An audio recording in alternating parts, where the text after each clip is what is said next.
കാര്യം പ്രസീഡിയം പ്രതിനിധി അറിയിച്ചുകൊണ്ടുള്ള ഒരാമുഖ സംഭാഷണത്തിന് ശേഷം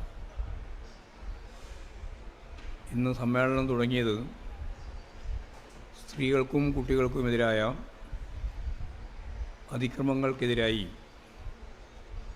പൊതുസമൂഹം അണിനിരക്കണമെന്ന ആഹ്വാനത്തോടു കൂടിയാണ്. അതോടൊപ്പം തന്നെ ഇത്തരത്തിലുള്ള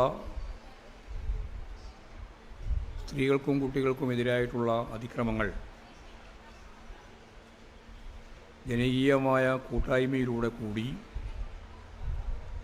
പ്രതിരോധിക്കാനാവണമെന്ന കാര്യം ആഹ്വാനം ചെയ്യുന്ന സഖാവ് CS സുജാത അവതരിപ്പിച്ച പ്രമേയത്തിലൂടെയാണ് ആദ്യത്തെ സമ്മേളനത്തിൻ്റെ തുടക്കം.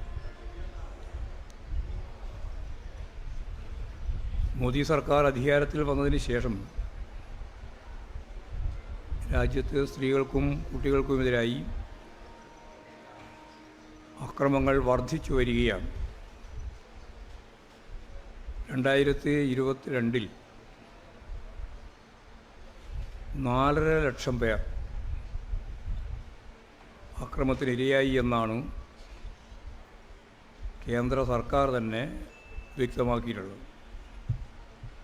നാഷണൽ ക്രൈം ബ്യൂറോയുടെ കണക്കനുസരിച്ച് പ്രതിദിനം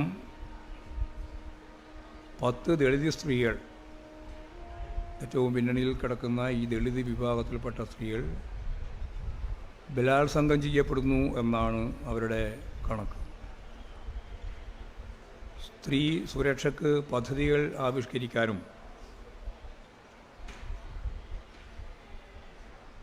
ബഡ്ജറ്റിൻ്റെ ഭാഗമായിട്ടുള്ള സാമ്പത്തിക പിന്തുണ നൽകുന്നതിനും മോഡി സർക്കാർ തയ്യാറാവുന്നില്ല എന്നുള്ളതാണ് വിമർശനപരമായിട്ട് ഉന്നയിച്ചത്. ഇതോടൊപ്പം തന്നെ അതിൽ നിന്ന് വ്യത്യസ്തമായ ഒരു ചിത്രം കേരളത്തെ സംബന്ധിച്ച് നമുക്ക് വ്യക്തതയുള്ളതാണ്. സ്ത്രീ സുരക്ഷയ്ക്ക് അതീവ പ്രാധാന്യം നൽകുന്ന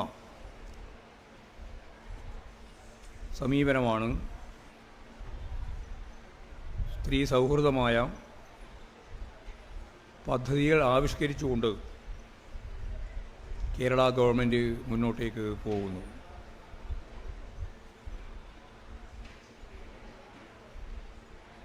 സ്ത്രീകളുടെ തൊഴിൽ പങ്കാളിത്തം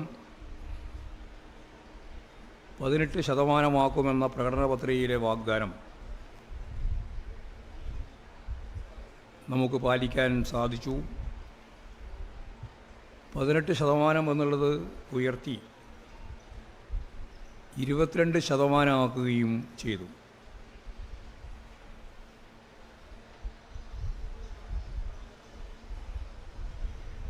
സ്ത്രീകൾക്കായി പ്രത്യേക വകുപ്പും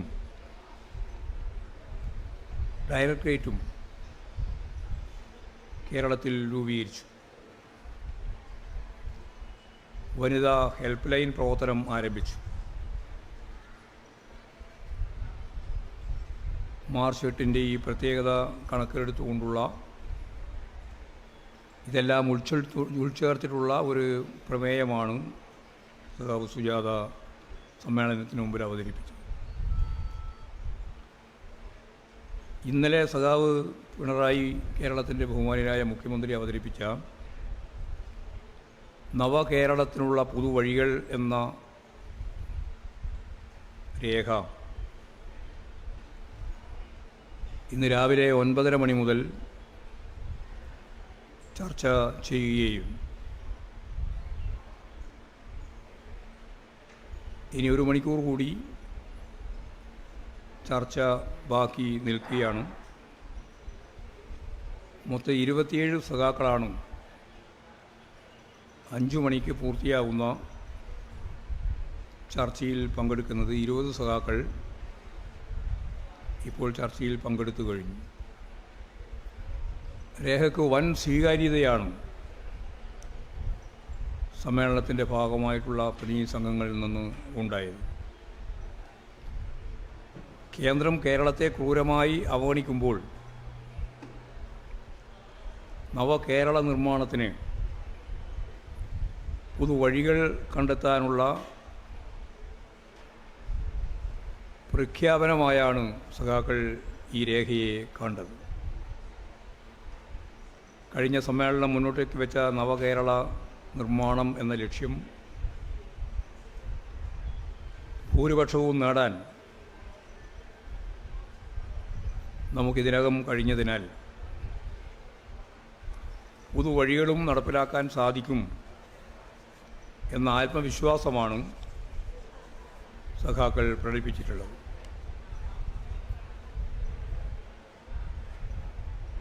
പുതിയ വിഭവ സമാഹരണമെന്ന നിർദ്ദേശവും സ്വാഗതം ചെയ്യപ്പെടുകയാണ്. കേന്ദ്ര ഗവൺമെൻറ്റിൻ്റെ ഒരു ഉപരോധം പോലെയുള്ള സാമ്പത്തിക രംഗത്തുള്ള നമുക്കെതിരായിട്ടുള്ള നിലപാടും കടം വാങ്ങുന്ന പട്ടികയിലേക്ക് കിഫ്ബിയെയും പെൻഷൻ ഫണ്ടിനെയുമെല്ലാം മാറ്റുന്നതിലൂടെ കേരളത്തെ വരിഞ്ഞു മുറുക്കി ഒരു തരത്തിലുള്ള ക്രിയാത്മകമായ നിലപാടുകളും സ്വീകരിച്ച് മുന്നോട്ടേക്ക് പോകാൻ കഴിയാത്ത തരത്തിൽ കേരളത്തിൻ്റെ വികസനം മുരടിപ്പിക്കുക എന്നുള്ളതാണ് കേന്ദ്ര ഗവൺമെൻറ്റിൻ്റെ നിലപാട്. ഈ രേഖ വലിയ തോതിൽ ജനങ്ങൾക്കിടയിൽ പ്രചരിപ്പിക്കുന്നതിന് സർക്കാരും പാർട്ടിയും കേരളത്തെ സ്നേഹിക്കുന്ന മുഴുവൻ മനുഷ്യരും തയ്യാറാവണമെന്ന നിർദ്ദേശം ഉയർന്നു വന്നിട്ടുണ്ട്. രേഖ സമഗ്രമാക്കുന്നതിനു വേണ്ടിയുള്ള നിർദ്ദേശങ്ങളും രേഖയോടൊപ്പം ചേർക്കേണ്ടുന്ന നിരവധിയായ കാര്യങ്ങൾ ഇതിൻ്റെയോടൊപ്പം പ്രതിനിധികൾ ഉയർത്തിയിട്ടുണ്ട്. ഡിജിറ്റൽ സാങ്കേതികവിദ്യ ഇതിനായി ഉപയോഗിക്കണമെന്നാണ് ഉയർന്നു വന്ന ഒരു നിർദ്ദേശം. നവകേരള നിർമ്മാണം സാമൂഹ്യനീതിയിൽ അധിഷ്ഠിതമായിരിക്കണമെന്ന കാര്യം സഖാക്കൾ ചൂണ്ടിക്കാണിച്ചു. കാർഷിക മേഖലയിലും ടൂറിസം ഉൾപ്പെടെയുള്ള മേഖലകളിലും കൂടുതൽ ഊന്നൽ വേണമെന്ന നിർദ്ദേശവും ഉയർന്നു വന്നിട്ടുണ്ട്. കാർഷിക മേഖലയിൽ നിലവിലുള്ള തൊഴിലുകളെ സംരക്ഷിച്ചുകൊണ്ട് അതുപോലെ തന്നെ യന്ത്രവൽക്കരണം ഉൾപ്പെടെ നടപ്പിലാക്കി കൃഷി ആദായകരമായ നിലയിൽ കൈകാര്യം ചെയ്യപ്പെടണമെന്നും ആധുനികതയുടെ അടിസ്ഥാനത്തിൽ പുതിയ തലമുറയെ കൂടി ആകർഷിക്കാൻ സാധിക്കുന്ന തരത്തിൽ കാർഷിക മേഖല ശക്തിപ്പെടുത്തണമെന്നും സഖാക്കൾ നിർദ്ദേശമായി മുമ്പോട്ടേക്ക് വെച്ചു. സുഗന്ധദ്രവ്യങ്ങളുടെ ഉൾപ്പെടെയുള്ള മൂല്യവർദ്ധിത ഉൽപ്പന്നങ്ങൾ തയ്യാറാക്കുന്ന സമീപനം ഉണ്ടാവേണ്ടതുണ്ട് എന്ന് സഖാക്കൾ ചൂണ്ടിക്കാണിക്കുകയുണ്ടായി. വന്യജീവി ആക്രമണത്തിൻ്റെ പ്രശ്നം അത് പ്രതിരോധിക്കുന്നതിന് വേണ്ടിയുള്ള വളരെ ശ്രദ്ധേയമായ ഇടപെടൽ വളരെ പ്രധാനപ്പെട്ട നിർദ്ദേശമായി സഖാക്കൾ മുന്നോട്ടേക്ക് വെച്ചു. മനുഷ്യ ജീവൻ്റേത് എന്ന പോലെ തന്നെ കർഷക വികസനത്തിനും ഇത് അതിപ്രധാനമാണ് എന്ന കാര്യവും ചൂണ്ടിക്കാണിച്ചു. ഡാമുകളിൽ നിന്നും മറ്റും മണൽ വാരൽ ഫലപ്രദമായി നടപ്പിലാക്കിയാൽ വലിയ രീതിയിലുള്ള വിഭവ സമാഹരണത്തിന് അതിടയാക്കും എന്ന കാര്യവും ചൂണ്ടിക്കാണിച്ചിട്ടുണ്ട്. സർക്കാരിൻ്റെ നേട്ടങ്ങൾ ജനങ്ങളിൽ എത്തിക്കുന്നതിന് ശക്തമായ ക്യാമ്പയിൻ വേണം എന്നും സഖാക്കൾ ചൂണ്ടിക്കാണിച്ചു. പാരിസ്ഥിതിക പ്രശ്നങ്ങളെയും കാലാവസ്ഥാ വ്യതിയാനത്തെയും നല്ല രീതിയിൽ പരിഗണിച്ചുകൊണ്ടുള്ള വികസന കാഴ്ചപ്പാട് കൂടി മുന്നോട്ടേക്ക് വെക്കണമെന്ന നിർദ്ദേശവും വന്നിട്ടുണ്ട്. ചർച്ച ഇനിയും 1 മണിക്കൂർ ബാക്കിയാണ്. ഇനിയുള്ള സന്ദർഭത്തിലും ഒരുപാട് പുതിയ നിർദ്ദേശങ്ങൾ വരും. അതെല്ലാം ചേർത്തുകൊണ്ട് നവകേരള എങ്ങനെ പുതിയ വഴികളിലൂടെ മുന്നോട്ടേക്ക് നയിക്കുമെന്നുള്ള കാര്യം ഞാൻ ഇന്നലെ പറഞ്ഞതുപോലെ നാളത്തോടുകൂടി ഫൈനലൈസ് ചെയ്ത് എല്ലാ നിർദ്ദേശങ്ങളും ഉൾപ്പെടെ ജനങ്ങളുടെ മുമ്പിൽ, കേരളത്തിൻ്റെ മുമ്പിൽ അവതരിപ്പിക്കാൻ കഴിയുമെന്ന് തന്നെയാണ് പ്രതീക്ഷിക്കുന്നത്. ആദ്യം പറഞ്ഞ സ്ത്രീകൾക്ക് സുരക്ഷയ്ക്ക് പുറമേ, സുരക്ഷ നൽകണം എന്ന പ്രമേയത്തിന് പുറമേ ചില പ്രധാനപ്പെട്ട പ്രമേയങ്ങളും അവതരിപ്പിക്കുകയുണ്ടായി. ഞാൻ നേരത്തെ ഇവിടെ ചർച്ചയുടെ ഭാഗമായിട്ട് പറഞ്ഞതുപോലുള്ള മനുഷ്യ ജീവനുകൾ സംരക്ഷിക്കും വിധം കേന്ദ്ര വനം വന്യജീവി സംരക്ഷണ നിയമത്തിൽ ഭേദഗതി വരുത്തണമെന്ന പ്രമേയം സഖാവ് CB വർഗീസ് അവതരിപ്പിച്ചു. അതേപോലെ മയക്കുമരുന്നിനെതിരെ ഏകോപിതമായ പ്രതിരോധം ഉയർത്തണമെന്നാവശ്യപ്പെടുന്ന പ്രമേയം സഖാവ് S. സതീഷ് അവതരിപ്പിക്കുകയുണ്ട്. റബ്ബർ കൃഷിക്കാരുടെ പ്രശ്നങ്ങൾ പരിഹരിക്കണമെന്നാവശ്യപ്പെടുന്ന പ്രമേയം സഖാവ് ഓമലൂർ ശങ്കരൻ അവതരിപ്പിച്ചു. കേരളത്തിലെ റെയിൽവേ വികസനത്തിനുള്ള കേന്ദ്ര അവഗണന അവസാനിപ്പിക്കണമെന്ന് പ്രമേയം സഖാവ് സതീദേവി അവതരിപ്പിക്കുകയുണ്ട്. കണ്ണൂർ അന്താരാഷ്ട്ര വിമാനത്താവളത്തിന് പോയിൻ്റ് ഓഫ് കോൾ പദവി അനുവദിക്കണമെന്ന പ്രമേയവും സഖാവ് M. പ്രകാശം മാസ്റ്റർ അവതരിപ്പിച്ചു. ആരോഗ്യമേഖലയിലെ കേന്ദ്ര അവഗണന അവസാനിപ്പിക്കണമെന്ന ആവശ്യം സഖാവ് KK ശൈലജ ടീച്ചർ പ്രമേയത്തിലൂടെ ഉന്നയിച്ചു. പരമ്പരാഗത വ്യവസായ മേഖലയെ സംരക്ഷിക്കണമെന്ന പ്രമേയം സഖാവ് ചന്ദ്രബാബു അവതരിപ്പിച്ചു. മത്സ്യമേഖലയെ തകർക്കുന്ന കേന്ദ്ര സർക്കാർ നയത്തിന് എതിരായി നയം തിരുത്തണമെന്നാവശ്യപ്പെടുന്ന പ്രമേയം സഖാവ് സജി ചെറിയാൻ അവതരിപ്പിക്കുകയുണ്ടായി. മാഹിക്ക് വികസന പാക്കേജ് അനുവദിക്കണമെന്ന പ്രമേയം സഖാവ് M. പ്രകാശം മാസ്റ്റർ അവതരിപ്പിച്ചു. പട്ടികജാതി പട്ടികവർഗ വിഭാഗങ്ങൾക്കെതിരായ കേന്ദ്ര സർക്കാരിൻ്റെ കടന്നാക്രമങ്ങൾക്കെതിരെ അണിചേരുക എന്ന പ്രമേയം സഖാവ് രാധാകൃഷ്ണൻ MP അവതരിപ്പിക്കുകയുണ്ടായി. ഇത്രയും പ്രമേയങ്ങൾ ഇന്നത്തെ സമ്മേളനത്തിൻ്റെ ഭാഗമായിട്ട് അവതരിപ്പിച്ചു. ഇന്നലെ ഒന്നും കൂടി പറഞ്ഞിട്ട് തുടങ്ങാം. ഇന്നലെ ഞാൻ ഇവിടെ പത്രസമ്മേളനം വേഗം തിടുക്കത്തിൽ അവസാനിപ്പിച്ച് പോയതിനെ രാത്രി ഞാൻ നോക്കുമ്പോൾ ഒരു വാർത്താ ചാനൽ കഥയുണ്ടാക്കുക. സാധാരണ ഗോവിന്ദ മാഷ് ഇങ്ങനെയല്ലായിരുന്നു, കാര്യങ്ങളൊക്കെ പറഞ്ഞ് പോകുന്ന നിലപാടാണ് സ്വീകരിച്ചിരുന്നത്. പക്ഷേ ഇന്നലെ ആ കാര്യം പറഞ്ഞതിന് ശേഷം ചോദ്യങ്ങൾക്കൊന്നും അധികം നിൽക്കാതെ പെട്ടെന്ന് തന്നെ പോയി. അപ്പോൾ തന്നെ ഞാൻ പറഞ്ഞതാണ്, അരമണിക്കൂർ ഗ്യാപ്പിലാണ് ഇന്നലത്തെ പത്രസമ്മേളനം നടത്താൻ തീരുമാനിച്ചത്. കാരണം പ്രതിനിധി സമ്മേളനത്തിൻ്റെ തുടർച്ചയിൽ ആകെ ചായക്ക് പിരിയുന്ന അരമണിക്കൂറിൻ്റെ ദൈർഘ്യം മാത്രമേ ഉണ്ടായിരുന്നുള്ളൂ.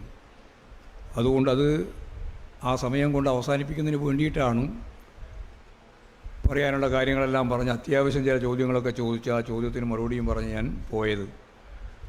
അതിനിങ്ങനെ ഒരു വക്രീകരിച്ച് വാർത്തയുണ്ടാക്കുക എന്നത് എങ്ങനെയാണ് നെഗറ്റീവ് ഉണ്ടാക്കുക എന്ന നിങ്ങളുടെ ഗവേഷണപരമായ പ്രവർത്തനത്തെ ഞാൻ അംഗീകരിച്ചു. ഞാൻ ചോദിക്കാം, ഇന്ന് ഞാൻ ഏ ഏ എല്ലാവരും കൂട്ടിച്ചേർക്കൽ വെറുതെ ഇവർ വർത്താനം പറയലാണോ? എല്ലാവരുടെയും കൂട്ടിച്ചേർക്കലാണ്. ഭൂരിയല്ല, എല്ലാവരും ഓരോ ഡെലിഗേഷനായിട്ടാണ് ചർച്ചയിൽ പങ്കെടുക്കുന്നത്. ആ ഡെലിഗേഷൻ അവരുടെ ചർച്ചയുടെ ഭാഗമായി ഇതിൻ്റെ ഈ രേഖയോടൊപ്പം ചേർന്ന് വരേണ്ടുന്ന മുഴുവൻ കാര്യങ്ങളെ സംബന്ധിച്ചാണ് ചർച്ച. അതുകൊണ്ട് എല്ലാവരുടെയും സംഭാവന ഈ ചർച്ചയുടെ ഭാഗമായിട്ട് ഈ പറഞ്ഞ കാര്യങ്ങളിലെല്ലാം ഉണ്ട്.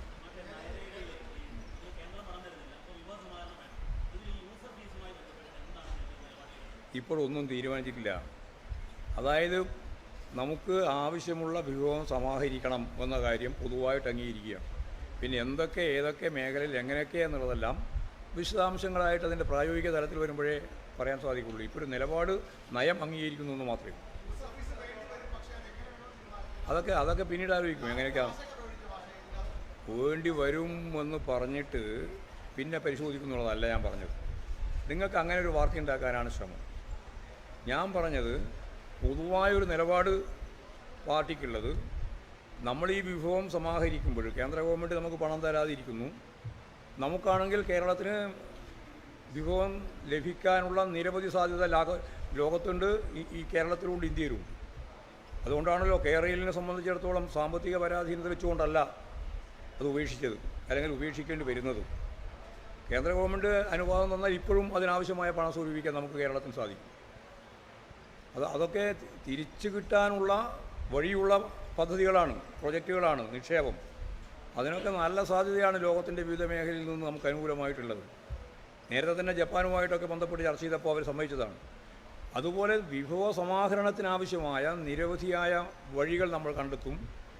ആ കണ്ടെത്തുന്നതിൻ്റെ ഭാഗമായിട്ട് എന്തൊക്കെയാണ് അതിൻ്റെ ഭാഗമായിട്ട് നമ്മൾ പ്രായോഗികമായിട്ട് ചെയ്യേണ്ടത്, എങ്ങനെയൊക്കെ ചെയ്യണം, അത് നമ്മൾ ഉപയോഗിക്കുമ്പോൾ, ഈ പണം നമ്മൾ ഉപയോഗിക്കുമ്പോൾ ആ പണം കൃത്യമായിട്ട് കൈകാര്യം ചെയ്യാനുള്ള നിലപാടുകൾ അതത് സന്ദർഭത്തിൽ സ്വീകരിച്ച് മുമ്പോട്ടേക്ക് പോവുക. ജനങ്ങളോട് ഈ കാര്യം തുറന്നു പറയുക തന്നെ ചെയ്യുക. അതുതന്നെയാണ് ഉദ്ദേശിക്കുന്നത്. ഏകകണ്ഠമായിട്ട് അല്ലെങ്കിൽ ഏകപക്ഷീയമായിട്ട് ഒരു തീരുമാനത്തിലേക്ക് പോവുകയല്ല. ജനങ്ങളുടെ സമ്മതിയോടെ ഈ കാര്യങ്ങൾ നിർവഹിച്ചു പോകണമെന്നാണ്. ഇപ്പം തന്നെ ചില ആളുകൾ മാധ്യമങ്ങൾ തുടങ്ങിയിട്ടുണ്ട് പണി. അതെങ്ങനെയാണിത് അവസാനിപ്പിക്കുക എന്ന് പറഞ്ഞാൽ, എങ്ങനെയാണ് ജനങ്ങളെ കേരളത്തിൻ്റെ ഈ മുന്നോട്ടുള്ള ഗതിയെ, ഈ പുതിയ വഴിയെ തടയുക എന്ന ലക്ഷ്യം വെച്ചുകൊണ്ടുള്ള കാര്യമായ ഇടപെടൽ നിങ്ങൾ തുടങ്ങിയിട്ടുണ്ട്. നിങ്ങളെന്ന് പറഞ്ഞാൽ എല്ലാവരുമല്ല, കുറേ ആൾ തുടങ്ങിയിട്ടുണ്ട്. അതുൾപ്പെടെ ജനങ്ങളെ അണിനിരത്തിക്കൊണ്ട് തന്നെയാണ് അതിനെയും ഞങ്ങൾ കൃത്യമായ രീതിയിലുള്ള നിലപാട് സ്വീകരിച്ചുകൊണ്ട് ശരിയായ പ്രതിരോധം ചമച്ച് ആവശ്യമുള്ളത്ര നമുക്കുള്ള മൂലധന നിക്ഷേപം ശേഖരിക്കുന്നതിന് വേണ്ടിയുള്ള ബോധപൂർവമായ ഇടപെടലും, അതുപോലെ തന്നെ ഗവൺമെൻറ്റിന് തീർച്ചയായിട്ടും വിവിധ മേഖലയിൽ നിന്ന് സ്വരൂപിക്കാവുന്ന മൂലധനം കൃത്യമായിട്ട് കൈകാര്യം ചെയ്യാനും സാധിക്കുമെന്ന് തന്നെയാണ് പ്രതീക്ഷിക്കുന്നത്. സഹകരണ മേഖലയാണ് ഇതിൽ ഏറ്റവും പ്രധാനപ്പെട്ട ഒരു ഭാഗം. പൊതുമേഖലാ സ്ഥാപനങ്ങൾ, അതുപോലെ തന്നെ സഹകരണ മേഖല, ഇതെല്ലാം ചേർന്നുകൊണ്ട് തദ്ദേശ സ്വയംഭരണ സ്ഥാപനങ്ങളുമായിട്ട് ചേർന്നാണ് നിരവധിയായ പ്രൊജക്റ്റുകളും നിലപാടുകളും നടപടികളും സ്വീകരിക്കാനാകുക. അത് ഞാൻ ഇന്നലെ തന്നെ പറഞ്ഞതാണ്. ജവഹർലാൽ നെഹ്റു ആ കാലം മുതൽ പറഞ്ഞിട്ടുള്ളതാണ്. സഹകരണ മേഖല എന്ന് പറയുന്നത് തദ്ദേശ സ്വയംഭരണ സ്ഥാപനങ്ങൾ ട്രഷറിയാണെന്ന്. അത് കൃത്യമായിട്ട് നമ്മൾ കഴിഞ്ഞ പ്രാവശ്യം രേഖയിൽ പറഞ്ഞു വെച്ചിട്ടുണ്ടെങ്കിലും അതിൻ്റെ പ്രായോഗിക തലത്തിലുള്ള പ്രവർത്തനങ്ങൾ വളരെ ചെറുതായിട്ട് മാത്രമേ മുന്നേറിയിട്ടുള്ളൂ. അപ്പോൾ അതിന് നല്ല ഊന്നൽ കൊടുത്തുകൊണ്ട് നമുക്കിഷ്ടം പോലെ മൂലധന നിക്ഷേപത്തിനുള്ള സൗകര്യം, സഹകരണ മേഖലയിൽ ഏറ്റവും പ്രധാനപ്പെട്ട ഒരു ശക്തി കേന്ദ്രം ആണ് കേരളം എന്നുള്ളതുകൊണ്ട് ആ മേഖലയെ നമുക്ക് ഫലപ്രദമായിട്ട് വികസനത്തിന് വേണ്ടി ഉപയോഗിക്കാൻ സാധിക്കുകയും ചെയ്യും.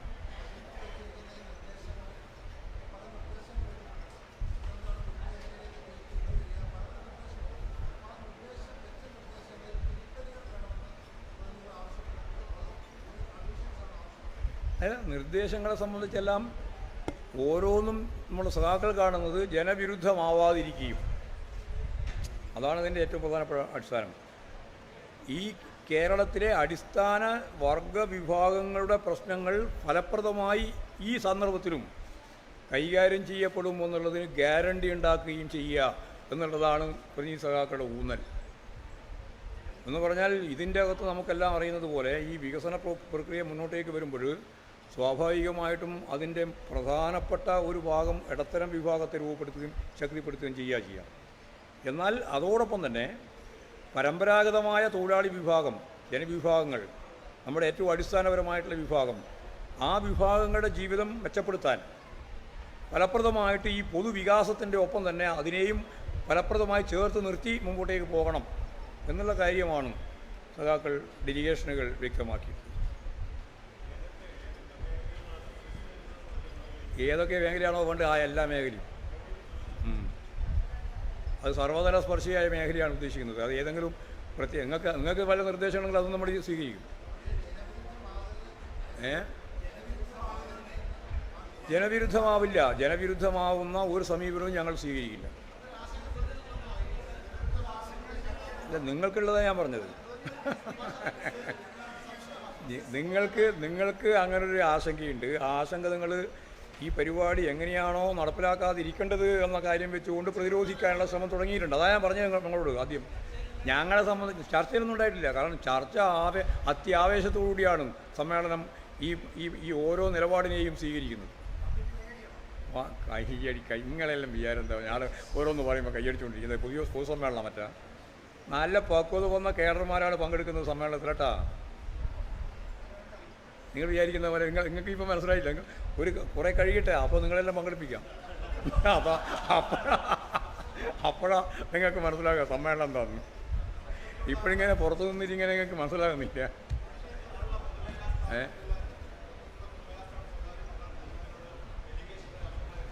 അല്ല, പൊതുവായിട്ടുള്ള കാര്യം ഒരു പൊതുമേഖലാ സ്ഥാപനങ്ങളും ഏതെങ്കിലും അർത്ഥത്തിൽ PPP ആക്കുക എന്നുള്ളതല്ലല്ലോ ഉദ്ദേശിക്കുന്നത്. പൊതുമേഖലാ സ്ഥാപനം തുടർന്ന് മുമ്പോട്ടേക്ക് പോകാനാവാത്ത സാഹചര്യം വരുന്ന ഘട്ടത്തിൽ പരിശോധിച്ച് ആവശ്യമായ നിലപാട് സ്വീകരിക്കാം. അതെന്ത് വേണമെന്നുള്ളത്, അത് സഹകരണ മേഖല ഉപയോഗിക്കാൻ പറ്റുന്ന സഹകരണ മേഖല ഉപയോഗിക്കാം, പൊതുമേഖല ഉപയോഗിക്കാൻ പറ്റുന്ന അത് ഉപയോഗിക്കാം, അതും അല്ലെങ്കിൽ PPP ഉപയോഗിക്കാം. അങ്ങനെയുള്ള പല ഓപ്ഷനുണ്ട്. ആ ഓപ്ഷനുകൾ ശ്രദ്ധിച്ച് കൈകാര്യം ചെയ്യാമെന്നാണ് ഉദ്ദേശിക്കുന്നത്. മറ്റേതിന് മുൻഗണന കൊടുക്കുക എന്നുള്ളതല്ല ഞങ്ങളുടെ ഉദ്ദേശം. മനസ്സിലോ? ഓരോ ജില്ലയിലും സഖാക്കൾ ചർച്ചയിൽ പങ്കെടുത്തുകൊണ്ട് പറഞ്ഞു, കാസർഗോഡ് മുതൽ ഇങ്ങോട്ട് പറഞ്ഞു, ഇന്ന കമ്പനികളിൽ നിന്ന് സജീവമായി പ്രവർത്തിക്കാൻ സാധിക്കാതെ നിശ്ചലമായി കിടക്കുകയാണ് എന്ന് അങ്ങൊന്നും ഇങ്ങത്തോളം പറയേണ്ടായിട്ടുണ്ട്. അതൊക്കെ നമ്മൾ നോക്കും, ശ്രദ്ധിക്കും. ഭൂമി മാത്രമൊന്നുമല്ല, ഭൂമി നമുക്ക് ഉപയോഗിക്കാൻ കഴിയും.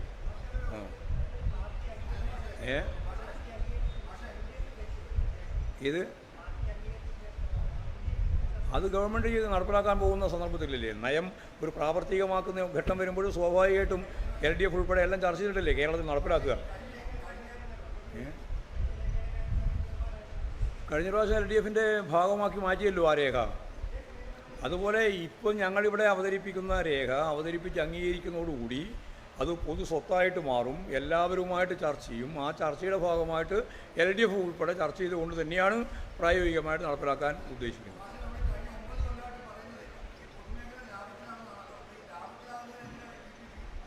അല്ല, ലാഭത്തിലെടുക്കുന്ന ഒരു PPP ഇല്ല. പറഞ്ഞ അത്രയുണ്ട്, കൂട്ടിപ്പോയ സൈസ് എത്രയുണ്ട്, അത്രയേ ഉള്ളൂ. ലാഭത്തിൽ പോകുന്നതോ, അതായത് പൊതുമേഖല വിൽക്കാൻ ഉദ്ദേശിക്കുന്നില്ല. ഇന്ത്യയിലെ ക്രോണി ക്യാപിറ്റലിസം എന്നൊരു പദം കേട്ടിട്ടുണ്ടോ? ഞാൻ തന്നെ ഒരു പത്രസമ്മേളനത്തിൽ തിരുവനന്തപുരത്ത് പറഞ്ഞതാണ്. കേട്ടിട്ടുണ്ടോ അങ്ങനൊരു പദം? ഉണ്ടോ? എന്താ പറയാതെ? ക്രോണി ക്യാപിറ്റലിസം എന്ന ഒരു പദം കേട്ടിട്ടുണ്ടോയെന്ന്? ചങ്ങാത്ത മുതലാളിത്തം. അതാണ് കേന്ദ്ര ഗവൺമെൻറ് ചെയ്തുകൊണ്ടിരിക്കുന്ന പണി. അതിൽ 3 പ്രധാനപ്പെട്ട ഗുണഭോക്താക്കളാണ്. 1 കോർപ്പറേറ്റ് മാനേജ്മെൻറ്റ്, 2 വളരെ പ്രധാനപ്പെട്ട രാഷ്ട്രീയ നേതൃത്വം, 3 ഉന്നത ബ്യൂറോക്രാറ്റ്സ്. ഇത് 3ഉം ചേർന്ന് കോടാനുകോടി ഉറുപ്പിക പൊതുമേഖലാ സ്ഥാപനങ്ങളുടെ സമ്പത്ത് ഓഹരി വെക്കുന്ന സമീപനത്തിൽ നിന്നും രൂപപ്പെട്ട് വന്നിട്ടുള്ളതാണ് ക്രോണി ക്യാപിറ്റലിസം.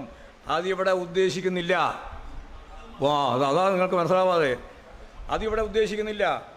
ക്രോണി ക്യാപിറ്റലിസത്തിൻ്റെ, ചങ്ങാത്ത മുതലാളിത്തത്തിൻ്റെ കേന്ദ്ര ഗവൺമെൻറ് നിലപാടിന് തികച്ചും വിപരീതമായ ജനോപകാരപ്രദമായ രീതിയിൽ പൊതുമേഖലാ സ്ഥാപനങ്ങളെ ഫലപ്രദമായി എങ്ങനെയാണ് കൈകാര്യം ചെയ്യുക എന്നുള്ളതിൻ്റെ പാഠശാലയായിരിക്കും ബദലായ കേരളത്തിലെ ഈ നിലപാട്. നിങ്ങൾ കൈയടിച്ചോ?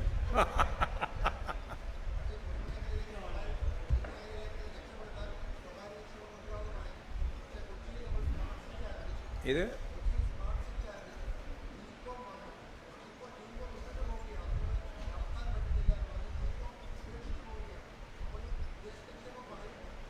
അല്ല, അതൊക്കെ ഞങ്ങൾ ഏറ്റെടുക്കുന്നതിനെ പറ്റിയാണ് പറഞ്ഞുകൊണ്ടിരിക്കുന്നത്. അല്ലാണ്ട് അതിൽ വേറെ ഒന്നുമല്ല ഉദ്ദേശിക്കുന്നത്. അവർ ആരെങ്കിലും ഇട്ടേച്ച് പോകുന്നുണ്ടെങ്കിൽ അത് ഏറ്റെടുത്ത് മുന്നോട്ടേക്ക് പോകാനാണ് ഗവൺമെൻറ് ശ്രമം. മനസ്സിലായില്ലേ? ആരെങ്കിലും ഇട്ടേച്ച് പോയാൽ അത് ഏറ്റെടുത്ത് മുമ്പോട്ടേക്ക് പോകാനാണ് ശ്രമിച്ചിട്ടുള്ളത്. അതാണല്ലോ കോട്ടയത്ത് ഉൾപ്പെടെ ഉള്ള നമ്മുടെ പുതിയ പേപ്പർ മില്ല് ഉൾപ്പെടെയുള്ള കാര്യം. മുമ്പോട്ടേക്ക് പോകാനാണ്.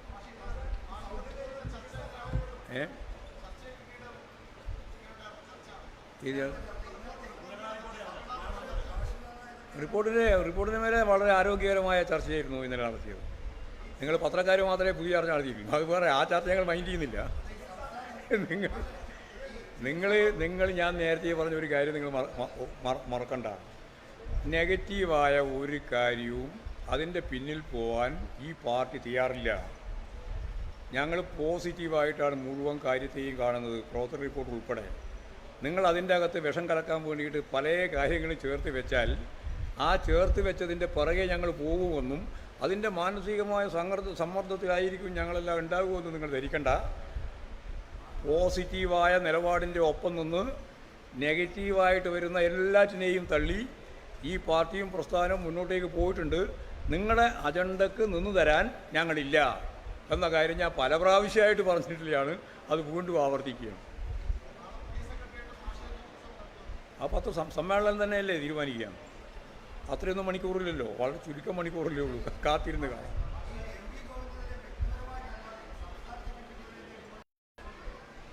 സംസ്ഥാന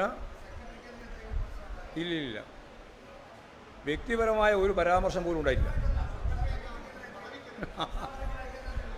അത് സ്വാഭാവികമായിട്ട് സംസ്ഥാന സെൻറ്റർ, സംസ്ഥാന സെക്രട്ടറി, സംസ്ഥാന സെക്രട്ടേറിയറ്റ്, സംസ്ഥാന കമ്മിറ്റി മെമ്പർ ഉൾപ്പെടെയുള്ള എല്ലാം ചർച്ച ചെയ്യുന്നില്ല. പിന്നെ എന്ത് സമ്മേളനം? പിന്നെ അത് ഞാൻ നേരത്തെ പറഞ്ഞിരുന്നു. അതൊക്കെ എല്ലാ കാലത്തും ഉള്ളത് തന്നെയാണ്, ഇനിയും അതിന് ഉണ്ടാവും. അതുകൊണ്ട് പദവിയോ പ്രശ്നമൊന്നും അല്ല കാര്യം. പാർട്ടി സംഘടനക്കകത്ത് ഉടനീളം നല്ല രീതിയിലുള്ള ആരോഗ്യകരമായ ചർച്ച നടന്നിട്ടുണ്ട്. ആ ചർച്ചയെ പ്രോത്സാഹിപ്പിക്കുകയാണ് ചെയ്യുക. അതെല്ലാം കഴിഞ്ഞ് ഇന്ന് വൈകുന്നേരം മറുപടി പറയുമ്പോഴാണ് അതെല്ലാം വ്യക്തത വരിക. ആ വ്യക്തതയോടുകൂടി നാളെ പിണറായിയുടെ കൂടി മറുപടിക്ക് ശേഷം അംഗീകരിച്ച് കൃത്യമായിട്ട് സമ്മേളനം പ്രവർത്തന റിപ്പോർട്ട് അംഗീകരിക്കും. തുടർന്ന് അത് നിങ്ങൾ പറഞ്ഞ പോലെ തന്നെയാണ്. ഒരു അസന്നിഗ്ധയിൽ അവിടെ നിന്നോട്ടെ. ചില പത്രം എഴുതിയല്ലോ, അത് അങ്ങനെ അത് ഒരനിശ്ചിതത്വമില്ല. അനിശ്ചിതത്വമില്ലെന്ന് ഞാൻ ഉറപ്പ്. അത് നെഗറ്റീവാണല്ലോ. അതാ ഞാൻ പറഞ്ഞ ഒരു അനിശ്ചിതത്വമില്ല.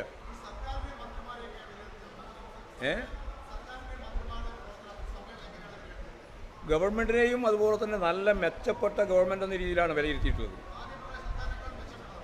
മെച്ചപ്പെട്ടതാണ്. അതിനേക്കാളൊക്കെ വളരെ ശക്തിയായി മുന്നോട്ടേക്ക് പോയിട്ടുണ്ട്. അന്നത്തെ ഗവൺമെൻറ് എന്ന് പറഞ്ഞാൽ ഉമ്മൻചാണ്ടിയുടെ ഗവൺമെൻറ്റിന് ബദലായിട്ട് വന്ന ഗവൺമെൻറ്റാണ്. ഇന്നാണെങ്കിൽ പിണറായിയുടെ 1ാമത്തെ ടേം കഴിഞ്ഞ് 2ാമത്തെ ടേം വന്നിട്ടുള്ളതാണ്. ഒരുപാട് കാര്യങ്ങൾ മുന്നോട്ടേക്ക് പോകാൻ സാധിച്ചിട്ടുള്ളതാണ് നമ്മുടെ നവകേരള നയത്തെ അടിസ്ഥാനപ്പെടുത്തിയിട്ട്. അതുകൊണ്ട് മുന്നോട്ടേക്ക് പോകാൻ സാധിച്ചു എന്ന് തന്നെയാണ് കാണുന്നത്. നാളെ കഴിഞ്ഞതിന് ശേഷം പറയാം സമ്മേളനത്തിൽ പത്രസമ്മേളനം വേര് കുന്നാംകുളത്താണ് എന്നുള്ള കാര്യം ഞങ്ങൾ എന്തായാലും പത്രസമ്മേളനം നടത്തും നാളെ.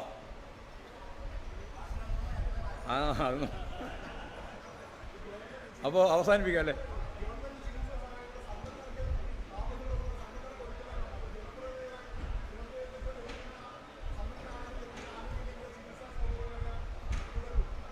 അല്ല, ഞങ്ങൾ ഉദ്ദേശിക്കുന്നത് ജനങ്ങൾക്കാകെ നവകേരളത്തിൻ്റെ ഭാഗമായിട്ടുള്ള നേട്ടം ഉണ്ടാക്കാനാവണം എന്നാണ്. അല്ലാതെ ഒരു വിഭാഗത്തിൽ മാത്രം എന്നുള്ളതല്ല. പക്ഷേ ഊന്നൽ ഏറ്റവും പിന്നിൽ നിൽക്കുന്ന സാധാരണ ജനജീവിതവുമായിട്ട് ബന്ധപ്പെട്ട അടിസ്ഥാന വർഗങ്ങളുടെ വളർച്ചയാണ് ഊന്നൽ. പക്ഷേ അവിടെ മാത്രം നിൽക്കില്ല, എല്ലാവർക്കും അതിൻ്റെ ആനുകൂല്യങ്ങൾ ലഭിക്കത്തക്ക രീതിയിലാണ്. നിങ്ങളിവിടെ ഏത് സംഭരണമാണ്? ടാറ്റയും ബിർലയും മറ്റേ ഗോയങ്കിയും മറ്റ് മഫ്സലാലും ഒക്കെ എവിടെയുള്ളത്? നിങ്ങൾ ഏതാ സമ്പന്നത ഉദ്ദേശിക്കുന്നത്? അല്ല, ഞാൻ നിങ്ങളോട് ചോദിക്കുകയാണ്. നിങ്ങൾ വിചാരിക്കുന്ന സമ്പന്നതയുടെ ഏത് വിഭാഗമാണ്? ഞങ്ങൾ ഇന്ത്യയിൽ പ്രത്യേകിച്ച് കേരളത്തിൽ അങ്ങനെ പറയാം. അത് വലിയ സമ്പന്നന്മാരൊന്നുമല്ലല്ലോ. ഈ കേരളം തന്നെ ഒരു ഇടത്തരക്കാരുടെ രാജ്യമായിട്ട് മാറുകയാണ്, ഡെവലപ്പ് ചെയ്ത് വരികയാണ്. സ്വാഭാവികമായിട്ട് അവരെ എല്ലാം ചേർത്ത് നിർത്തിക്കൊണ്ടുള്ള ഒരു ഗവൺമെൻറ് നിലപാടാണ് ഞങ്ങൾ സ്വീകരിക്കുക. മുകേഷ് കണ്ടിരുന്നത് നിങ്ങൾ കണ്ടില്ലേ? ആ കണ്ടു. ഞാൻ അതിനെ കണ്ടു എന്ന് പറഞ്ഞു. ഞാൻ കണ്ടു. കാണുന്നില്ല നിങ്ങൾ പറഞ്ഞതുകൊണ്ട് ഞാൻ അദ്ദേഹത്തോട് പറഞ്ഞു ഇങ്ങനെ നിങ്ങൾ അന്വേഷിക്കേണ്ടായിരുന്നു എന്ന് പറഞ്ഞു. ഞാൻ മാധ്യമങ്ങളൊക്കെ അപ്പോൾ കണ്ടു എന്ന് പറഞ്ഞു. അദ്ദേഹം നമ്മുടെ പാർട്ടി സമ്മേളനത്തിലെ പ്രധാനപ്പെട്ട പ്രതീതി പോലും പാർട്ടി മെമ്പർ പോലും അല്ല. അതിന് വേണ്ടേ പിന്നെ പാർട്ടി സമ്മേളനവുമായി ബന്ധപ്പെട്ട കാര്യങ്ങളെ സംബന്ധിച്ച് പറയാതിരിക്കാൻ? അത് നോക്കേണ്ട കാര്യമില്ല. സംഘടനയായിട്ടുണ്ട് അദ്ദേഹം. ശരി, അപ്പോൾ മതിയാക്കല്ലോ.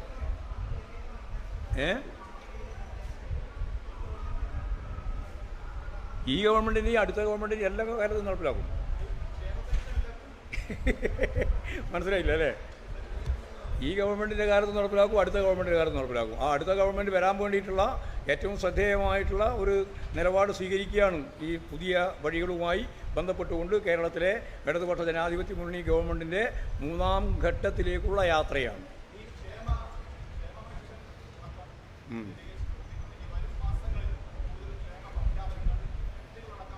അല്ല, ഇപ്പോൾ തന്നെ നടത്തിയ പ്രഖ്യാപനങ്ങളൊക്കെ പ്രാവർത്തികമാക്കാനുള്ള പണിയാണ് ഞങ്ങൾ നടത്തുന്നത്.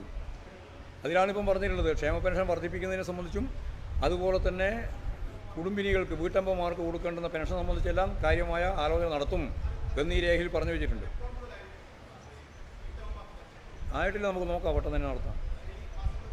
അല്ല, അത് കഴിയട്ടെ. സമ്മേളനമൊക്കെ കഴിഞ്ഞ് നമുക്ക് നല്ലപോലെ ആലോചിച്ച് നമ്മുടെ സാമ്പത്തിക സ്ഥിതിയെല്ലാം കൂടി ശരിക്ക് റിവ്യൂ ചെയ്ത് അതിനടിസ്ഥാനപ്പെടുത്തിയിട്ട് കൊടുക്കാം. ധൃതി പിടിക്കേണ്ട കാര്യമില്ല. ഞങ്ങളിത് പറഞ്ഞിട്ടുള്ളതാണ്. ഈ ബഡ്ജറ്റ് തന്നെ അത് കൊടുക്കാൻ സാധിക്കാത്ത സ്ഥിതിയാണ് ഉണ്ടായിരുന്നത്. അതുകൊണ്ട് തീർച്ചയായിട്ടും ഞങ്ങൾ പറഞ്ഞ കാര്യമാണ്. അത് നടപ്പിലാക്കുന്നതിന് വേണ്ടി ശ്രമിക്കുമെന്ന് തന്നെയാണ്.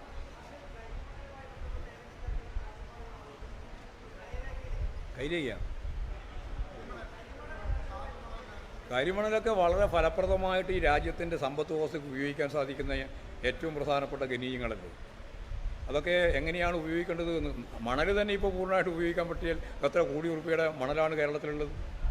നമ്മുടെ ഡാമിലും അതുപോലെ തന്നെ പുഴയിലും ഒക്കെയുള്ള മണൽ തന്നെ ഉപയോഗിച്ചാൽ നമുക്ക് കേരളത്തിൻ്റെ വലിയ രീതിയിലുള്ള മുന്നേറ്റത്തിന് ഇടയാക്കുന്ന അത്രയും സമ്പത്ത് നമുക്ക് പ്രകൃതിദത്തമായിട്ട് തന്നെ അടിഞ്ഞു കിടക്കുന്നുണ്ട്. അതൊക്കെ നമുക്ക് ഉപയോഗിക്കാം. എങ്ങനെയൊക്കെ ഉപയോഗിക്കണം എന്നുള്ളതൊക്കെ പിന്നീട് നമുക്ക് തീരുമാനിക്കാം. ഇത് എന്തിനാണ് അങ്ങനെ പ്രത്യേകിച്ച് പറയേണ്ട കാര്യം? അത് ഉൾപ്പെടെയുണ്ട്. പോരെ? ഒരു വാർത്തയായല്ലോ റിപ്പോർട്ടറിന്.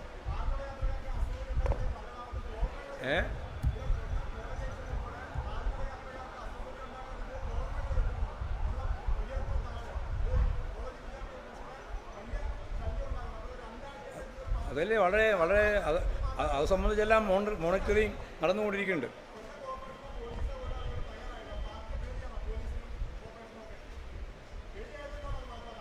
നിങ്ങൾ ഏതാ? ദൂരദർശനം. അത് നാളത്തോടു കൂടി എല്ലാം മാറ്റും. നാളത്തോടു കൂടി. നാളെ ഇപ്പം ഞായറാഴ്ചയാണല്ലോ. അത് നാളെ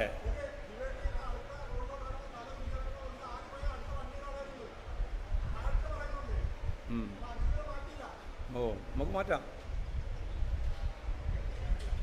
ഒരു ചെറിയ ചടങ്ങൂടുണ്ട്.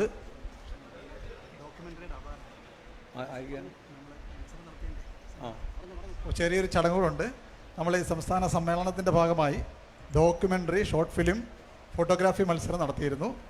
അതിൽ ഡോക്യുമെൻ്ററിയിൽ 1ാം സ്ഥാനം കരസ്ഥമാക്കിയത് ശ്യാംബാബു തയ്യാറാക്കിയ ടുഗദർ വി റൈസ് എന്ന ഡോക്യുമെൻ്ററിയാണ് 1ാം സമ്മാനത്തിന് അർഹതയായിട്ടുള്ളത്.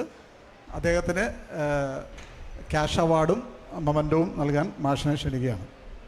യെസ്, അദ്ദേഹത്തിനോട് എല്ലാ ആശംസകളും നേരുകയാണ്.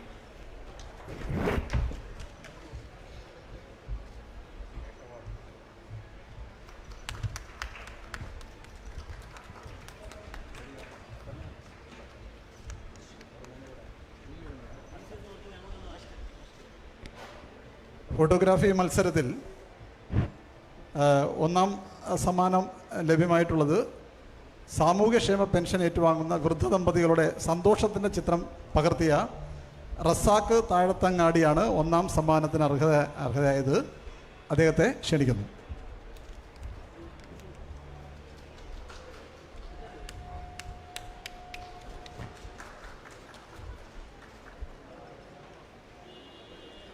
രണ്ടാം സമ്മാനം ഇവിടെ ആളെത്തിയിട്ടില്ല. മൂന്നാം സമ്മാനം ലഭിച്ചിട്ടുള്ള ആളെത്തിയിട്ടുണ്ട്. നവീകരിച്ച മാനവീയം വീതിയിൽ 2018 പ്രളയം ആവിഷ്കരിച്ച ചുവർ ചിത്രത്തിൻ്റെ പശ്ചാത്തലത്തിൽ സായാഹ്ന സവാരിക്കെത്തുന്നവരും ശുചീകരണ തൊഴിലാളികളും തമ്മിലുള്ള സൗഹൃദ നിമിഷം പകർത്തിയ നിസാം അമാസിനാണ് മൂന്നാം സ്ഥാനം. അദ്ദേഹത്തെ ക്ഷണിക്കുന്നു.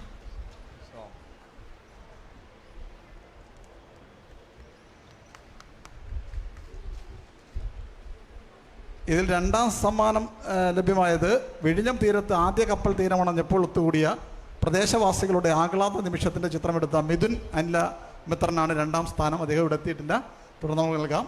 പിന്നെ നമ്മൾ ഒരു ഷോർട്ട് ഫിലിം മത്സരം നടത്തിയിരുന്നു. നവനി മോഹൻ ഒരു പ്രോത്സാഹന സമ്മാനമുണ്ട്, അത് നമ്മൾ പിന്നീട് വിതരണം ചെയ്യുന്നതായിരിക്കും. ഈ ചടങ്ങിൽ എത്തിയിട്ടുള്ള എല്ലാവർക്കും നന്ദി.